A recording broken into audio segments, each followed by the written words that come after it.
Vous voyez, là, ça... Vous voyez là-bas haut? Regardez là-bas haut.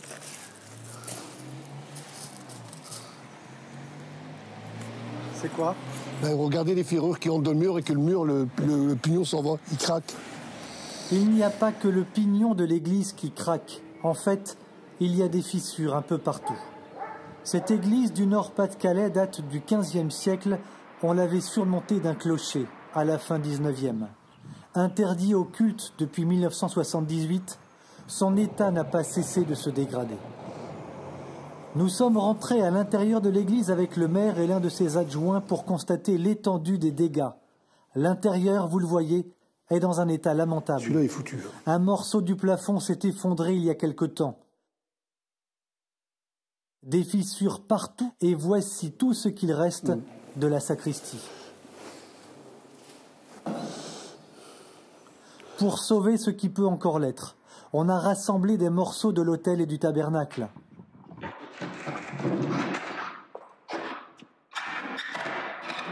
Si l'église est dans cet état, c'est parce qu'il n'y a pas eu de travaux depuis 1937.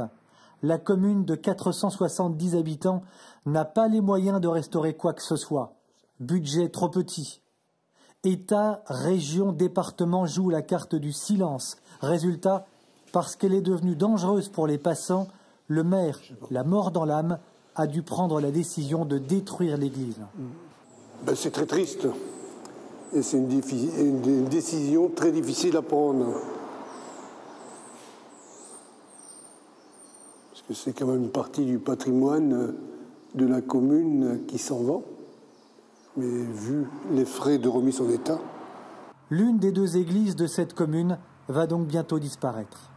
Bien loin d'être un cas isolé, les édifices religieux voués à la destruction sont en augmentation dans notre pays. À Gété, par exemple, dans le département du Maine-et-Loire. Dans cette partie de la Vendée historique, l'église du village a été entièrement détruite. Et c'est le maire qui, contre toute attente, sans tenir compte de l'opposition locale, a pris le soin d'appeler un jour les pelleteuses afin de procéder à la démolition de l'église. Elle était en bon état.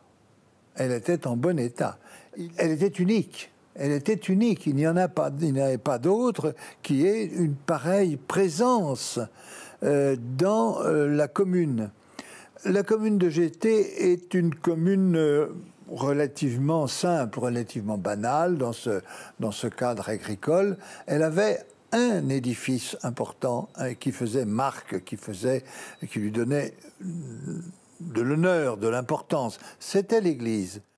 Voilà, alors ça qu'est-ce qu'on voit? Cette vue, c'est la vue de l'église qui avait été entièrement restructurée à l'intérieur en 1969, après Vatican II, donc pour tourner l'autel. Le maître-autel qui a été avancé du pilier pour dire la messe. Moi, je me souviens, enfant de chœur, le prêtre, il y avait un petit autel en bois devant avant. Alain Durand est maçon, spécialiste de la restauration du patrimoine ancien. Pendant des années, il s'est battu pour tenter de sauver son église. Aujourd'hui, il marche dessus. La plus grosse partie des gravats a été mise sur ce chemin. C'est du plomb. Donc il y a du plomb là. Et il y a quelques tonnes de plomb parce que les vitraux étaient immenses. Ça, c'est du zinc.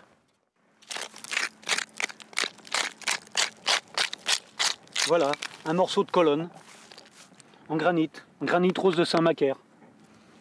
Des dizaines d'heures pour fabriquer ça, des dizaines d'heures, réduit à néant par des malades mentaux. J'ai bien dit des malades mentaux. Et puis la pierre, alors c'est le maçon patrimoine qui vous parle, une pierre de construction de qualité, très très bonne qualité. Ça, c'est sorti de carrière, c'est de la pierre bleue. Ça, c'était peut-être de la pierre sculptée, c'est du tuffeau, qui était sculpté, qui a même pas 150 ans, qui a été broyé par la pelleteuse. Si on continue, si on cherche, alors, du bois, du zinc, du plomb, tout est mélangé, ils sont hors la loi, hors la loi, hors la loi. Retour dans le Nord-Pas-de-Calais. Nous nous sommes rendus à Abbeville. Il y avait ici une église splendide, située en plein centre-ville. Elle aussi a été détruite en 2013. Comment était cette église à l'intérieur? Superbe. Superbe, superbe. Qu'est-ce que vous en pensez C'est un crime d'avoir démonté ça, voilà. Il y a des choses qui sont beaucoup plus moches, puis qu'on garde. Parmi les habitants révoltés par la démolition de l'église, Christelle Carlu, que nous avons rencontrée au cours de notre reportage. Elle a conservé des quantités de photos et de documents. Pour elle, il est impensable qu'on puisse s'attaquer à des édifices religieux. C'est religieux, c'est sacré, on n'y touche pas. Qu'on soit croyant ou pas, j'ai une amie qui n'est pas croyante et pour elle c'est religieux, donc c'est sacré, on n'y touche pas, par respect pour les gens qui croient.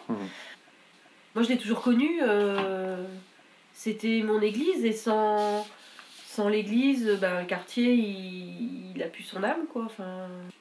Et puis il y a aussi le respect des personnes qui ont construit l'église.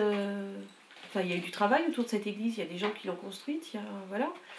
Il y a des gens qui y ont été baptisés, moi, qui ont communié, qui s'y sont mariés, et puis quelque part, tout ça, leur histoire était dans cette église-là. Ce sont vos racines, c'est ce que vous voulez dire. Oui.